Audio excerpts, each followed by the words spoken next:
இன்றைக்கி நான் பாசிப்பருப்பு பாயசம் பண்ண போகிறேன். அதுக்கு என்னெல்லாம் வேணும்னா, பாசிப்பருப்பு 1 கிளாஸு, ஜவ்வரிசி அரை கிளாஸு, அப்புறமா தேங்காய் பால், ஃபஸ்ட்டு பால் ஒரு அரை கிளாஸு, இது செகண்ட் பால் அது ஒரு கிளாஸு, அப்புறமா வறுத்து போடுறதுக்கு நட்ஸு, நெய், இது ஒரு உருண்டை சர்க்கரை எடுத்து தண்ணியில் கரைச்சி காய்ச்சி ஃபில்டர் பண்ணி வச்சுருக்கேன். அந்த பாசிப்பருப்பும் ஜவ்வரிசியுமா குக்கரில் போட்டு கொஞ்சம் தண்ணியும் ஊற்றி வேக வச்சுருக்கேன்.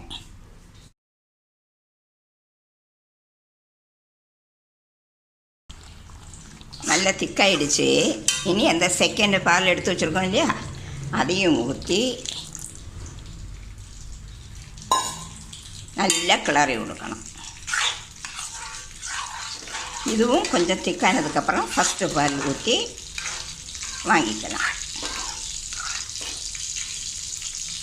அப்புறமா கடாயில் 1 டேபிள் ஸ்பூன் நெய் ஊற்றியிருக்கேன். அதில் இந்த நட்ஸு வறுக்க போகிறேன்.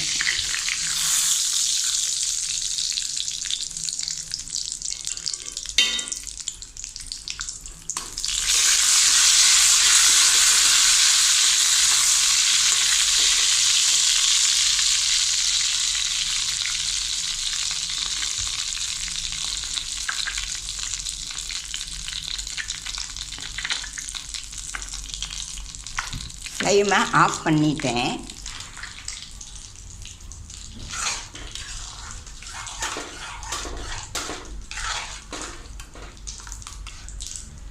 இது திக்காயிடுச்சு. இனி இந்த ஃபஸ்ட்டு பாலை ஊற்றணும். இதை கொதிக்கக்கூடாது, அதுக்கு முன்ன இறக்கிடணும். கிளறி கொடுத்து இதில் அந்த நட்ஸ் எல்லாம் வறுத்ததை இதுக்கு மேலே போட்டு 1 டீஸ்பூன் ஏலக்காய் தூளும் போட்டணும். சிறுபருப்பு பாயசம் ரெடி ஆயிடுச்சு.